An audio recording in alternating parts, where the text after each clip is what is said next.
Assalamualaikum warahmatullahi wabarakatuh. Innal hamdalillah nahmaduhu wa nasta'inu wa nastaghfiruh wa na'udzu billahi min shururi anfusina wa min sayyiati a'malina may yahdihillahu fala mudhillalah wa may yudlil fala hadiyalah. Asyhadu an la ilaha illallah wahdahu la syarikalah wa asyhadu anna Muhammadan abduhu wa rasuluhu amma ba'du. Bapak-bapak, ibu-ibu peserta kajian LKI yang dirahmati Allah, pada malam hari ini kita ucapkan rasa syukur kita kepada Allah atas kenikmatan yang Allah berikan kepada kita dan kebaikan yang Allah catatkan pada malam hari ini, sehingga pada kesempatan yang penuh berbahagia ini kita masih bisa bertemu, berkumpul dalam majelis ilmu yang Allah cintai dan Allah berkahi. Amin ya rabbal alamin. Dan semoga apa yang kita lakukan pada malam hari ini, baik niatan kita dari rumah menuju masjid dalam rangka untuk melakukan sholat maghrib secara berjamaah dan diteruskan dengan kajian ilmu, semoga menjadi pemberat amal kebaikan di akhirat nanti. Sholawat serta salam tetap tercurahkan kepada Nabiullah Rasulullah Sallallahu Alaihi Wasallam beserta keluarganya, sahabat-sahabatnya, dan orang-orang yang mengikutinya. Baik bapak-bapak dan ibu-ibu, pada malam hari ini adalah kajian Al-Kabair, yaitu dosa-dosa besar. Sangat luar biasa pada malam hari ini kita bisa mengkaji dengan Al-Kabair, karena kadang-kadang kita itu dianggap dosa-dosa biasa, padahal itu dosa yang sangat luar biasa. Dan jangan sampai kita itu melakukan kebiasaan yang berdosa tapi sudah cabut nikmatannya, sehingga melakukan seperti itu tidak merasa kita berdosa. Pada malam hari ini yang akan disampaikan oleh Ustadz Ibrahim, pada beliaunya Ustadz Ibrahim, kami persilakan.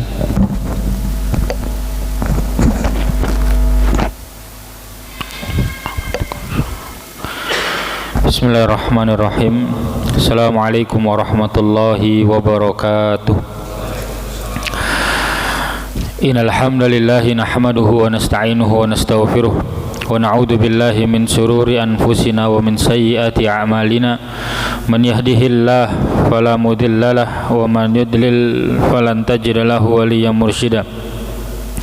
Asyhadu an la ilaha illallah wahdahu la syarikalah wa asyhadu anna Muhammadan abduhu wa rasuluh la nabiyya wa la rasula ba'dah sallallahu alaihi wa ala alihi wa ashabihi wa man walah. Allahumma anfa'na bima 'allamtana wa 'allimna ma yanfa'una wa zidna ilman. Rabbi israh li sadri wa yassir li amri wahlul 'uqdatam min lisani yafqahu qawli. Allahumma a'izzal islam wal muslimin wa ahlikil kafarata wal musyrikin wal munafikin wa ansarahum adh-dhalimin, amma ba'du. Para hadirin jamaah yang dimuliakan oleh Allah Subhanahu wa taala, pada kesempatan di malam hari ini kita wajib untuk kembali bersyukur atas nikmat yang Allah karuniakan, karena kehadiran kita di malam hari ini tentu tidak lain dan tidak bukan adalah nikmat dari Allah Subhanahu wa taala, berupa datang untuk melaksanakan salat maghrib secara berjamaah, kemudian kita lanjutkan untuk bermajelis ilmu, yang semoga dengan majelis ilmu ini kita masuk dalam kategori yang disebutkan oleh Abu Darda. Beliau pernah menyatakan, kun aliman au muta'alliman au mustami'an au muhibban wala takun al-khamisa fatahlak. Jadilah engkau orang yang berilmu. Jadi beliau menggolongkan manusia itu ada 5 terkait dengan ilmu. Yang pertama, orang berilmu. Jika tidak bisa, maka muta'alliman, orang yang mencari ilmu. Jika tidak bisa, minimal menjadi orang berilmu sulit, belajar nggak ada waktu. Mustami'an, orang yang suka mendengarkan ilmu, udah datang kajian, tidak model nyantri, tidak model kuliah, tidak model ikut daurah. Datang 1 jam sehari atau mungkin 2 jam dalam sepekan, mustami'an, datang untuk mendengarkan, meskipun pulang juga bukan yang tiba-tiba menjadi ahli ilmu. Maka ini termasuk sesuatu yang baik. Yang keempat adalah au muhibban, atau orang yang mencintai ilmu, ya, mencintai ilmu. Minimal itu yang keempat ini, mencintai ilmu. Kalau tidak bisa menjadi ahli ilmu, jadilah orang yang selalu mempelajari meskipun gak ahli-ahli. Kalau memang tidak bisa mempelajari dengan rutin, minimal suka mendengarkan ilmu, memperhatikan ketika ada ilmu disampaikan. Kalaupun sangat sulit, setidak-tidaknya tetap cinta kepada kebenaran, cinta kepada syariat. Maka beliau menyebutkan wala takun al-khawmisa, janganlah engkau menjadi yang kelima. Apa itu yang kelima? Yaitu orang-orang yang tidak berilmu, tidak mempelajari ilmu, kemudian tidak mau mendengarkan, bahkan tidak mencintai ilmu, apalagi mengamalkan. Maka orang yang selain dari 4 ini, maka dia celaka, kata Abu Darda radhiyallahu an. Ini harus kita syukuri, kita di malam hari ini termasuk bagian dari 4 golongan ini, ya. Semoga dari awalnya kita mencintai ilmu, kemudian kita memiliki semangat untuk mendengarkan kajian-kajian. Lebih lanjutnya dengan izin Allah, suatu saat mungkin kita akan menghadiri juga daurah-daurah atau seminar-seminar ilmiah. Lalu sampai pada akhirnya kita akan sampai pada taraf alim, orang yang memiliki ilmu. Maka para hadirin jamaah yang dimuliakan Allah, ini harus kita syukuri, karena orang yang tidak berilmu maka dia akan sulit untuk menjadi orang yang bertakwa di hadapan Allah Subhanahu wa taala. Niat baik itu tidak cukup, harus dibalut dengan ilmu syar'i yang benar, ya. Banyak orang-orang yang berniat baik, tetapi ternyata ketika tidak diliputi atau didasari dengan ilmu syar'i yang benar, maka dia bisa saja tergelincir kepada kesalahan, tergelincir kepada dosa besar. Para hadirin yang dimuliakan oleh Allah Subhanahu wa taala, setelah sebelumnya kita membahas tentang dosa besar yang ke-10, yaitu zina, maka di malam hari ini kita akan membaca dosa besar yang ke-11, yang berbicara tentang liwat, yang berbicara tentang homoseksual, ya, tentang dosa besar yang semoga keluarga kita, diri kita, dan anak keturunan kita dijauhkan oleh Allah Subhanahu wa taala dari dosa ini, ya. Karena di zaman kita ini mulai banyak lagi itu, mulai dianggap biasa, laki suka laki-laki, perempuan suka perempuan, itu banyak. Ini berbahaya sekali. Mungkin di zaman sebelumnya juga udah banyak, tapi di zaman kita jauh lebih banyak. Terlebih dengan adanya media-media, kemudian juga perilaku orang-orang kafir itu bisa disaksikan oleh orang-orang beriman, sehingga penyakit ini menyebar kemana-mana. Ini penyakit, ya. Secara psikologis pun ini penyakit. Di banyak tempat ini terjadi. Walhamdulillah, semoga kita dilindungi oleh Allah Subhanahu wa taala. Kita baca bismillah. Qala al-muallif rahimahullahu taala wa nafa'ana Allahu bi ilmihi fid dharain, Allahumma amin. Qad qasallahu alaina fi kitabihil aziz qissata qaumi lutin fi ghairi maudi'in min dalik. Allah Subhanahu wa taala telah menceritakan kepada kita di dalam Al-Qur'an satu kisah, yaitu kebejatan kaum Lut di beberapa tempat dalam Al-Qur'an. Kebejatan kaum Lut ini sekali lagi banyak terjadi di zaman kita, ya. Di zaman ini banyak sekali terjadi orang-orang yang melakukan kebejatan kaum Lut, sehingga Allah kisahkan dalam surat Hud, Allah menimpakan adab kepada mereka berupa falamma jaa amruna ja'alna aliyaha safilaha. Allah jadikan bagian atas bumi itu menjadi bagian bawah.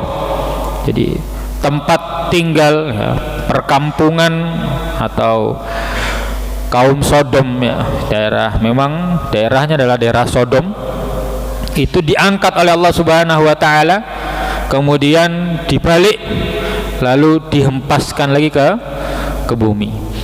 Diangkat tinggi, melayang, kemudian dibalik dan dihempaskan sehingga mereka mati tertimbun tanah. Belum cukup sampai di situ, wa amtarna 'alaiha hijaratan min sijil.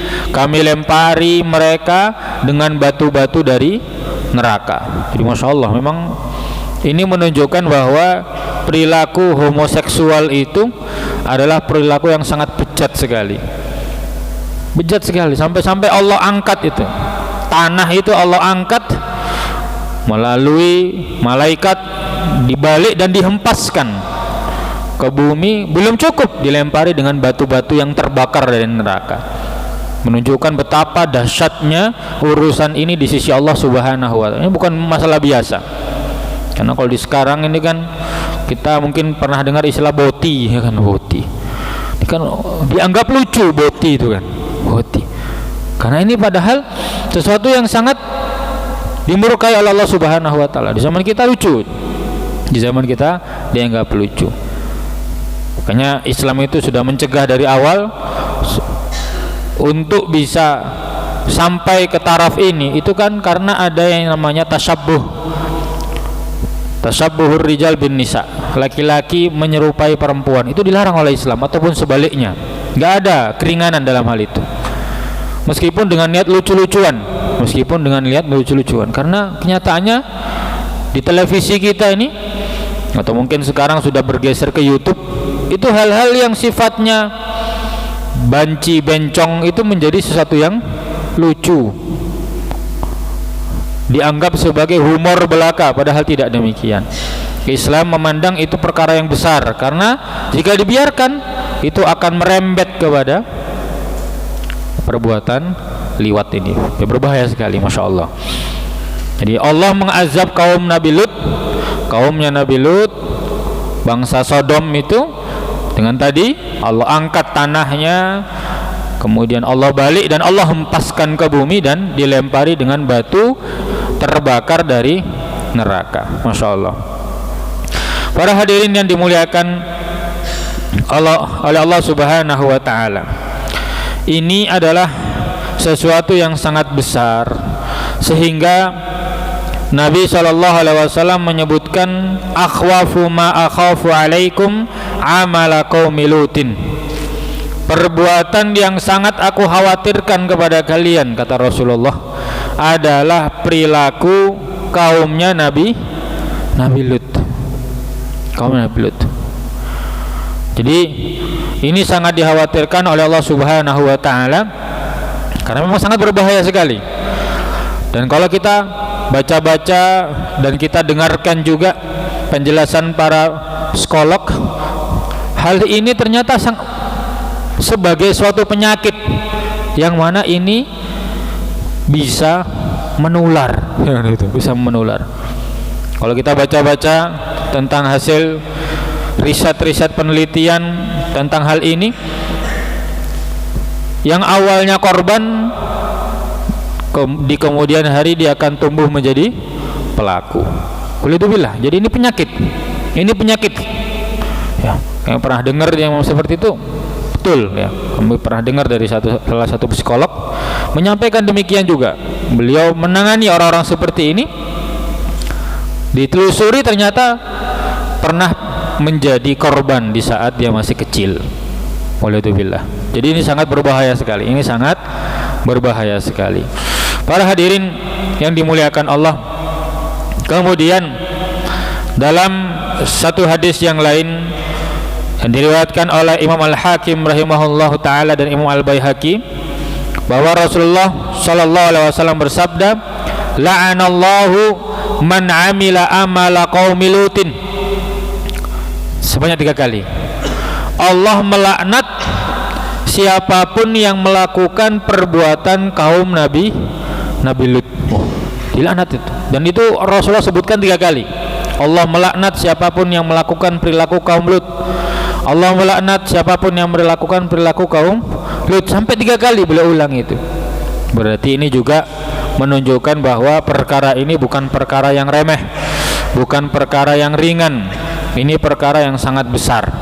Kita harus menjaga diri kita dan keluarga. Kemudian Rasulullah SAW juga bersabda dalam hadis yang lain, diriwayatkan oleh Imam Abu Daud dan Tirmidzi, "Man wajadtumuhu ya'malu 'amala qaumi Lutin faqtulil fa'ila wal maf'ul bihi." Apabila kalian dapati orang yang melakukan perilaku kaum Nabi Lut dengan sengaja dan atas dasar rela, maka bunuhlah pelakunya maupun yang menjadi temannya. Jadi kalau sama-sama rela, baik yang di atas maupun yang di bawah, semuanya harus dibunuh, kata Rasulullah. Kenapa? Karena memang ternyata dari riset ilmu psikologi, hal ini bisa menular. Jadi kalau hanya dibasmi yang melakukan yang di atas saja, maka yang di bawah itu suatu saat dia akan menjadi yang di atas. Makanya kenapa ada istilah boti tadi itu, karena boti itu dari istilah plesetan dari bahasa Inggris. Ya, kalau kami baca aslinya kan bottom itu di bawah, bot kan tulisannya bottom, di bawah. Makanya orang yang laki-laki yang suka di bawah itu disebut dengan boti, dalam arti hubungan laki-laki dengan laki-laki yang dia di bawah itu boti. Makanya disebut, kenapa ini adalah istilah yang mulai banyak kita dengar karena juga banyak orangnya. Wallahu alam ya, di Pantura ada apa tidak, wallahu alam. Kalau dulu sempat dengar katanya ada, dulu sempat dengar ada berita yang mana tuh di daerah Paciran atau di mana ya, pernah dengar mungkin jenengan, ada yang digerebek orang-orang yang melakukan seperti itu. Allah alam. Memang mungkin bukan orang tempatan, tapi menjadi tempat perilaku seperti itu, menunjukkan bahwa ada pembiaran dari orang-orang yang di sekitar situ. Itu menunjukkan hal ini mulai dianggap biasa karena media laki-laki dandan perempuan dandan laki-laki, ini kan haram jelas sekali, karena arahnya nanti akan sampai ke sini nih. Setan itu sangat pintar sekali untuk menjerumuskan manusia, sangat pintar sekali untuk menjerumuskan manusia. Jadi Rasulullah bersabda, apabila kalian mendapati ada orang yang melakukan perilaku kaum Nabi Lut secara sukarela, suka sama suka, maka keduanya, baik pelaku maupun yang di bawah, yang di atas maupun yang di bawah, keduanya harus dibunuh. Dan bagaimana dalam Islam hukumannya? Dalam kitab-kitab fikih yang kami baca, bahwa mereka bukan dirajam dengan cara ditanam setengah badan seperti orang berzina, bukan. Tetapi sebagaimana juga disebutkan oleh Ibnu Abbas, yundaru a'la bina'in fil qaryah, dicari mana bangunan yang paling tinggi di daerah tersebut, kemudian fayulqa minhu, kemudian pelakunya itu apa? Dilemparkan dari atas itu. Tidak cukup, yutba'u bil hijarati, lalu mereka dilempari dengan batu dari atas. Udah dilempar, orangnya dilempar dari bangunan paling tinggi, jatuh, dilempari dengan batu. Kenapa demikian? Meniru hukuman yang Allah berikan kepada kaum Nabi Lut. Jadi dahsyat sekali. Kalau sekarang malah ada komunitasnya, walhamdulillah. Malah ada grupnya, ya kan, grup-grup, entah grup Facebook, grup Instagram, ada grupnya itu, ada situsnya, dilegalisasi. Alhamdulillah di Indonesia masih dilarang, meskipun banyak orangnya, tapi sudah dilarang secara aturan kenegaraan, sudah dilarang, tapi orangnya ya tidak ditindak tegas ya. Aturannya ada tapi peraturannya tidak berjalan, ya roto mending lah ya. Maksudnya secara hukum ada, walaupun peraturannya tidak ada yang gubris, ya lumayan gitu. Tapi realitanya banyak ya, realitanya banyak sekali ya, baik di kota besar maupun di kampung-kampung, baik di kota besar maupun di kampung-kampung. Karena pernah ada utas atau orang yang menuliskan kesaksian, dia lebih suka mencari korban itu di mana? Di kampung-kampung. Walhamdulillah. Jadi orang-orang bejat ini, orang-orang kelainan ini, mereka suka mencari korban di mana? Di kampung-kampung. Kenapa? Karena dianggap lebih bersih, dianggap tidak membawa virus HIV. Walhamdulillah. Jadi ini sangat berbahaya sekali. Kita wajib waspada. Wajib waspada betul. Memang semakin ke belakang ini tantangan kita untuk menjaga iman, menjaga istiqomah itu nggak mudah. Untuk mendidik anak juga semakin berat. Semua kita, masya Allah.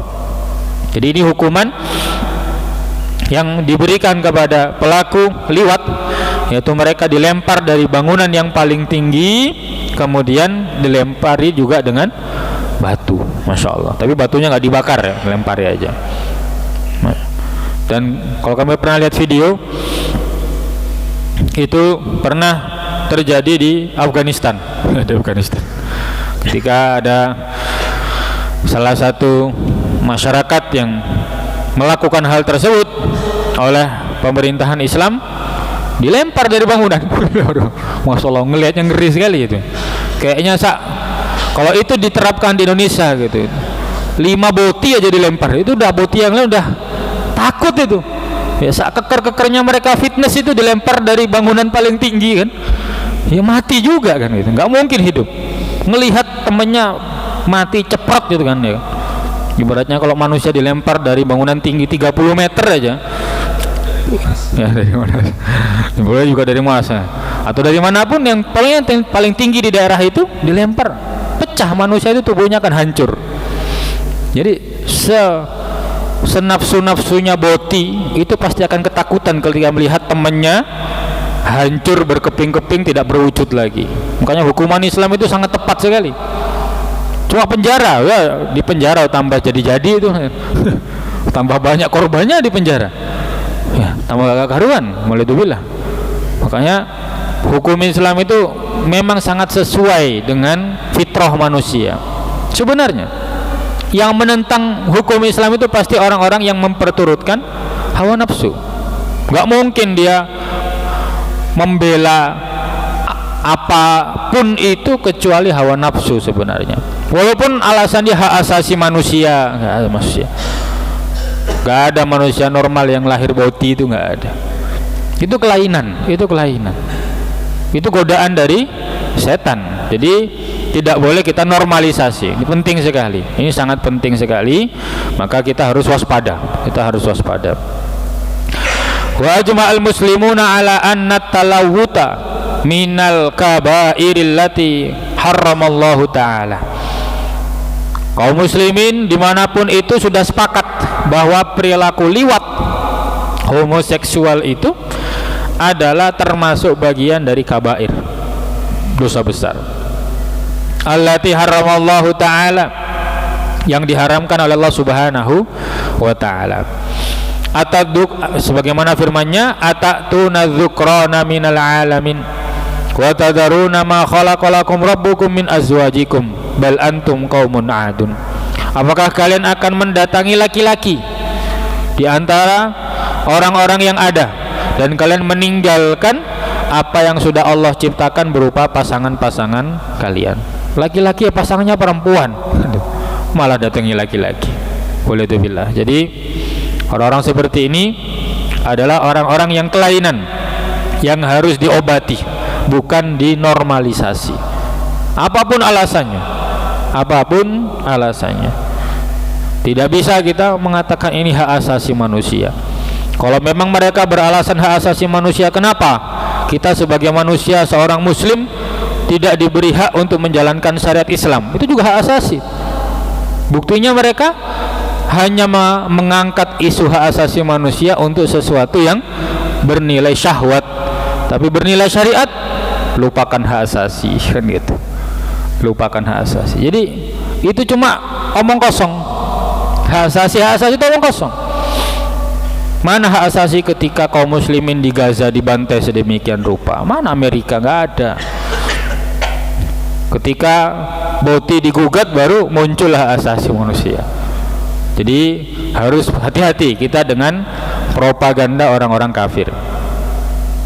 Kemudian dalam ayat Allah firmankan, bal antum qaumun adun, kalian adalah orang-orang yang melampaui batas, ya. Bagaimana melampaui batas? Mujawizuna minal halali ilal haram, kalian melebihi dari batas halal yang Allah tetapkan sehingga sampai pada sesuatu yang diharamkan oleh Allah. Dalam ayat yang lain Allah berfirman, wa najjaynahu minal qaryatil lati kanat ta'malul khaba'is. Kami menyelamatkan Nabi Lut dari satu kampung yang di dalamnya mereka melakukan perkara-perkara yang khaba'is, yang menjijikkan. Jadi perilaku ini Allah sebut sebagai perilaku yang menjijikkan. Walhamdulillah. Innahum kanu qauma sau'in fasikin. Ya, mereka adalah orang-orang terburuk dan orang-orang fasik. Dan disebutkan bahwa wa kana ismu qaryatihim suddum wa kana ahluha ya'maluna al-khaba'is allati dzakara Allah subhanahu fi kitabihi kanu ya'tuna dzukrana minal alamin fi adbarihim. Yaitu kaum Sodom ini memiliki perilaku apa? Suka mendatangi laki-laki dari di duburnya. Walhamdulillah. Jadi mereka mencari kenikmatan itu dari laki-laki, sekali lagi di duburnya, bukan dari, di duburnya. Walhamdulillah. Para hadirin yang dimuliakan oleh Allah Subhanahu wa taala. Jadi secara fikih apabila dikatakan liwat itu lebih tepat kita artikan dengan gay, ya, laki-laki dengan laki-laki. Adapun kalau perempuan dengan perempuan, fikih menyebutkan bukan dengan liwat karena hukumnya berbeda. Kalau orang yang melakukan liwat, hukumannya tadi dilempar dari bangunan tertinggi kemudian masih dilempari dengan batu. Kenapa? Karena laki-laki. Laki-laki itu ada yang, mohon maaf, ada yang dimasukkan. Sehingga dalam syariat ketika itu dilakukan oleh perempuan dengan perempuan, itu bukan liwat tetapi namanya sihak, as-sihaku. Makanya Rasulullah pernah bersabda, sihakun nisa'i bainahunna zina. Perilaku sihak antara sesama wanita itu adalah bagian dari zina. Ini juga ada hukumannya, tetapi dia bukan hukuman had, hukumannya ta'zir, sesuai dengan keputusan imam, sesuai dengan keputusan pemimpin kaum muslimin. Dari beberapa yang kami baca, hukuman untuk wanita yang melakukan sihak atau lesbian itu dicambuk. Karena itu juga hal yang tidak normal, yang tidak boleh dibiarkan. Islam tidak mentolerir segala perbuatan yang menyimpang dari fitrah, nggak bisa. Islam itu menjaga betul. Laki-laki jadi laki-laki, perempuan jadilah perempuan. Maka ini sangat penting sekali untuk kita pahami bahwa dalam Islam ada istilah gay dan lesbian. Gay itu liwat, ada hukumnya tadi yang sudah kami sampaikan. Lesbian itu bahasa Arabnya sihaq, as-sihaku. Dan hukumannya juga berbeda, tidak sama. Kenapa? Ya karena perempuan dengan perempuan lebih ringan, tidak sebagaimana laki-laki dengan laki-laki. Lebih berat, masya Allah. Jadi para hadirin yang dimuliakan Allah, ini harus kita wanti-wanti betul. Bahkan Rasulullah juga mengingatkan dalam hadis yang lain, Jadi beliau mengingatkan hal-hal ini karena pasti akan terjadi, dan itu sudah terjadi zaman kita. Apa yang beliau ingatkan ini lebih masalah lagi ya. Di sini beliau menyebutkan arba'atun yusbihuna fi ghadabillah wa yumsuna fi sakhatillahi ta'ala. Ada 4 golongan. Di pagi hari mereka dimurkai Allah, di sore hari mereka juga dimurkai oleh Allah Subhanahu wa taala. Qila manhum ya Rasulullah? Siapa 4 golongan itu? Siapa saja? Yang pertama, al-mutasyabbihuna minar rijali bin nisa. Laki-laki yang meniru gaya perempuan. Oh, itu dilaknat dari pagi sampai sore, dari sore sampai pagi lagi. Intinya apa? Dia selalu dilaknat oleh Allah Subhanahu wa taala. Maka sangat tepat sekali ketika MUI Sedayu mengeluarkan edaran agar tidak meniru-niru perilaku dan berpakaiannya lawan jenis. Itu sangat bagus sekali. Mungkin kedepannya nanti bisa juga terkait sholat itu juga diingatkan. Terkait dengan aurat juga diingatkan. Nanti bertahap. Ini langkah awal sudah sangat bagus sekali MUI Sedayu. Nanti semoga di tahun depan tambah lagi mengingatkan, jangan sampai karnaval melalaikan masalah sholat, ya kan gitu kan. Realitanya banyak juga masalah aurat itu juga penting untuk diingatkan. Sudah bagus sekali makanya, karena memang Rasulullah menyebutkan laki-laki yang menyerupai perempuan akan selalu dilaknat oleh Allah. Yang kedua, wal mutasyabbihatu minan nisa'i birrijal. Wanita yang meniru-niru berpakaian dan gaya bicaranya laki-laki atau tomboy, itu juga tidak diperbolehkan. Yang ketiga, alladzi ya'til bahimah. Orang-orang yang menggauli hewan. Masya Allah, menggauli hewan ternyata ada ya. Kalau kita baca studi psikologi, karena dulu kami waktu di pesantren diperintahkan oleh Ustadz untuk membahas apa hukumnya dalam Islam, kasih tugas. Kami nggak tahu, nggak kebayang, ternyata ada gitu. Maksudnya hewan Allah ciptakan itu kan tuh sesama hewan gitu. Ternyata ada manusia yang pengen sama hewan, masya Allah. Kami baru, ternyata ada gitu. Ketika kami tahu, ketika ada tugas dari Ustadz, ketika dari guru kami ketika itu, cari ini apa hukumnya dalam Islam, apa statusnya, bagaimana hukumannya. Kan disuruh mencari di kitab-kitab para ulama, disuruh pergi ke perpustakaan untuk mengkaji, dikasih soal. Memang ada, pas nyari di buku ada, ternyata ada manusia-manusia kayak gini, dan itu sudah diharamkan oleh Rasulullah. Yang dia menggauli hewan, entah perempuan digauli hewan atau laki-laki menggauli hewan. Waliyadzubillah. Jadi ini sangat berbahaya sekali. Yang keempat, walladzi ya'ti dzakara, yakni al-liwat, yaitu orang yang melakukan perbuatan liwat, maka dia pagi sampai pagi lagi akan selalu mendapat laknat dari Allah Subhanahu wa taala, dimurkai oleh Allah Subhanahu wa taala. Kemudian para hadirin yang dimuliakan Allah Subhanahu wa taala, di dalam hadis yang lain, dalam riwayat Ibnu Hayyan ya, disebutkan bahwa Rasulullah juga bersabda, sab'atun yal'anahumullahu ta'ala wa la yanzuru ilaihim yaumal qiyamah. Ada 7 golongan yang dilaknat oleh Allah dan tidak akan dilihat oleh Allah nanti di hari kiamat. Bahkan Allah akan berfirman, udkhulun nara ma'ad dakhilin, masuklah kalian ke neraka. Apa saja? Al-fa'il wal maf'ul bih, yakni al-liwat, para pelaku liwat, baik yang di atas maupun di bawah, semuanya di neraka. Kemudian wanakihul bahimah, yang menikahi atau menggauli hewan. Bahasa psikologinya apa gitu ya, kami juga nggak sempat nyari.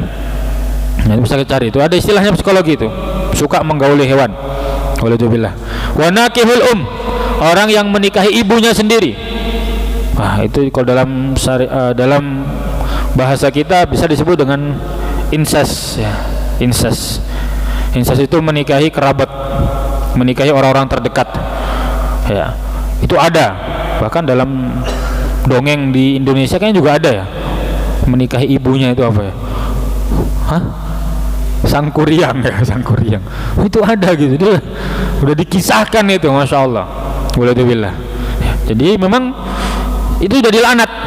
Rasulullah sudah mengingatkan akan ada orang seperti itu ada. Gak masuk akal tapi ada gitu. Gak masuk akal tapi memang ada. Wa banataha, orang yang menggauli putrinya sendiri. Walhamdulillah. Kita baca berita zaman sekarang nggak karuan. Insyaallah. Kita baca berita ya. Kan jenengan punya HP, punya TV, bisa baca berita kriminal. Walhamdulillah. Beberapa waktu yang lalu di mana itu? Daerah mana tuh ada bapak dan kakak di Lamongan ya. Lamongan di kampung mana gitu ya. Kami lupa, nanti bisa dicari lah itu. Kami kalau nggak salah kami baca di berita pojok Lamongan itu. Jadi di satu kabupaten sama-sama dengan kita nih. Seorang ayah dan kakak laki-laki itu menggauli adiknya sejak usia 9 tahun sampai usia 16 tahun. Itu bapaknya sendiri, walhamdulillah.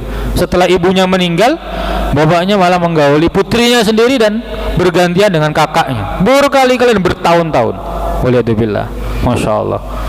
Jadi memang fitnah di zaman kita ini gak karuan. Jadi kalau kita nggak betul-betul minta kepada Allah hidayah, minta dimudahkan untuk mendidik anak, minta kepada Allah untuk dimudahkan dalam menjaga keluarga, itu kita nggak bisa. Udah nggak nyampe tangan kita ini, udah nggak nyampe lagi. Ibarat ingin hati memeluk gunung, apalah daya tangan tak sampai. Itu kan gitu. Nggak bisa lagi kita menyentuh anak-anak kita, sudah sangat jauh sekali. Dengan HP mereka udah lepas sekali. Dengan 5G udah sangat cepat sekali itu internet itu. Ya, belum nyampe ke kita udah nyampe ke anak kita. Walhamdulillah. Makanya kita butuh minta tolong sama Allah Subhanahu wa taala. Kita kembali kepada Allah. Betul-betul kita tingkatkan kualitas ilmu dan kedekatan kita kepada Allah agar Allah membantu kita untuk menjaga keluarga kita. Wa nakihu yadihi illa ayyatubu. Dan yang ketujuh yang akan dilaknat oleh Allah di hari kiamat dan diperintahkan untuk masuk neraka, yang ketujuh adalah orang yang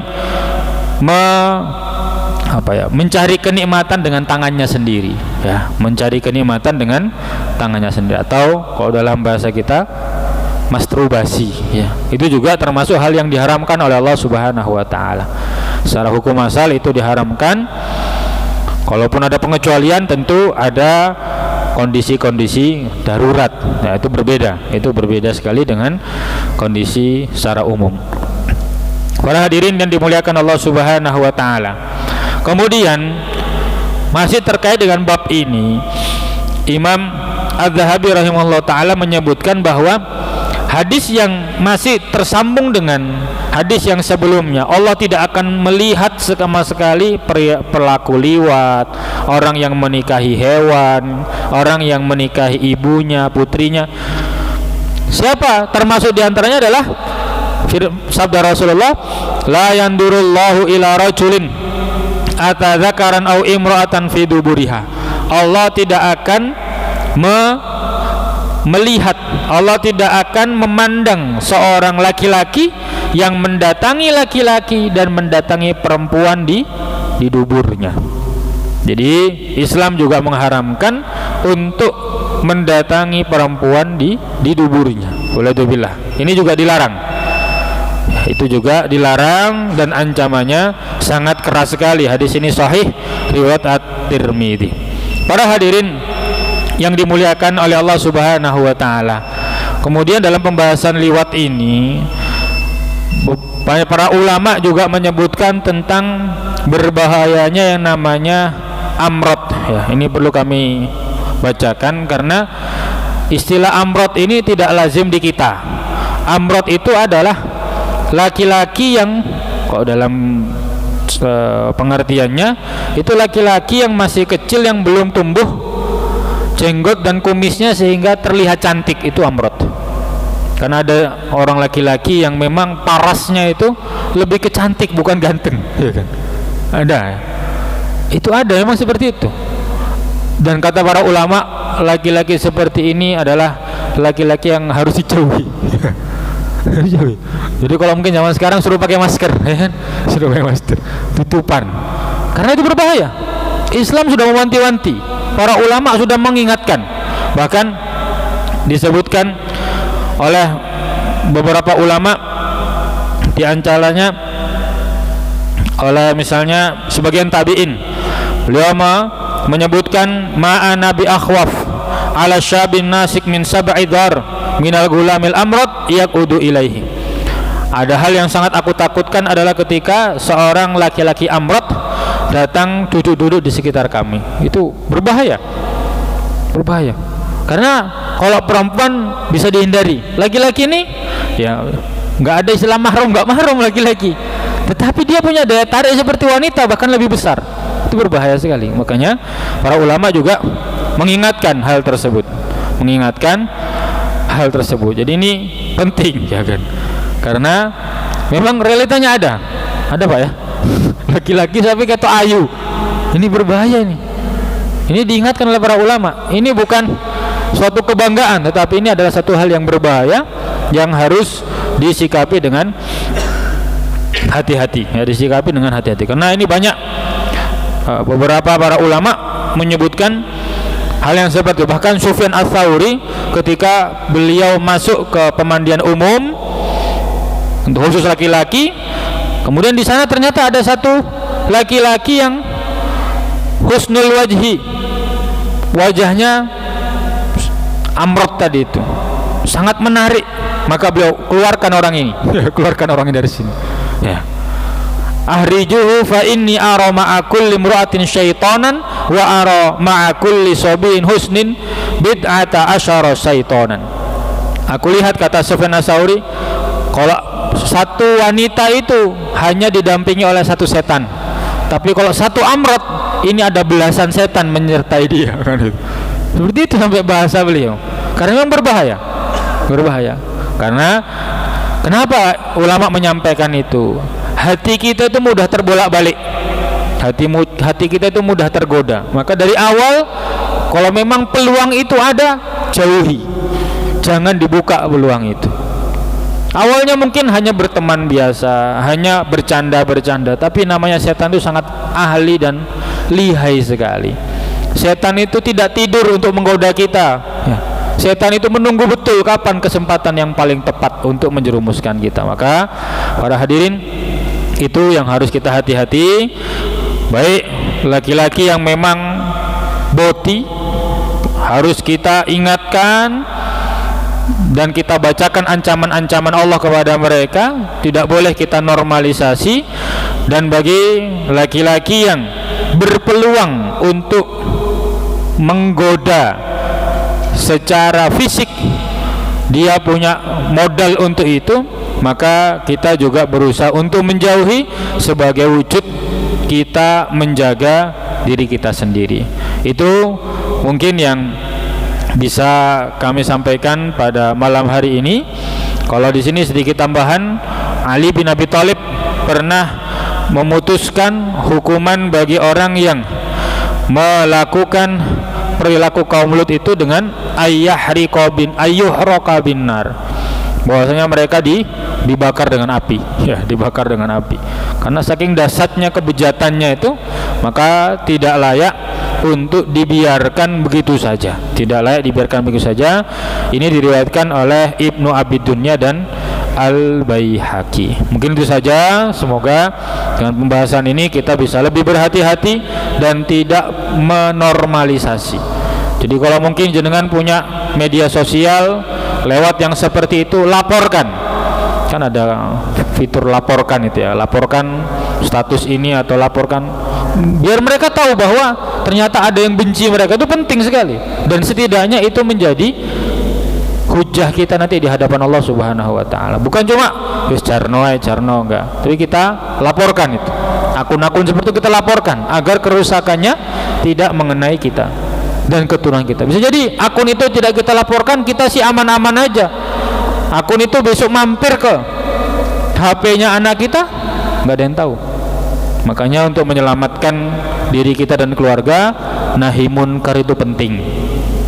Selain amar ma'ruf, nahi munkar itu sangat penting. Maka ini harus kita tegakkan di tengah kerusakan zaman yang semakin menjadi-jadi ini. Aku qouli hadza wa astaghfirullah li wa lakum. Katah kelepatanipun nyuwun pangapunten. Allahu a'lam bishawab. Wassalamualaikum warahmatullahi wabarakatuh. Ya, kita beri untuk Anda dulu, setelah itu kita buka sesi tanya jawab. Ya, kalau gitu kita acungkan tangan untuk pertanyaan. Tidak ada. Kalau tidak ada, kita cukupkan kajian pada malam hari dengan bacaan hamdalah dan doa kafaratul majlis. Alhamdulillahirabbil alamin. Subhanakallahumma bihamdik asyhadu an la ilaha illa anta astaghfiruka wa atubu ilaik. Assalamualaikum warahmatullahi wabarakatuh.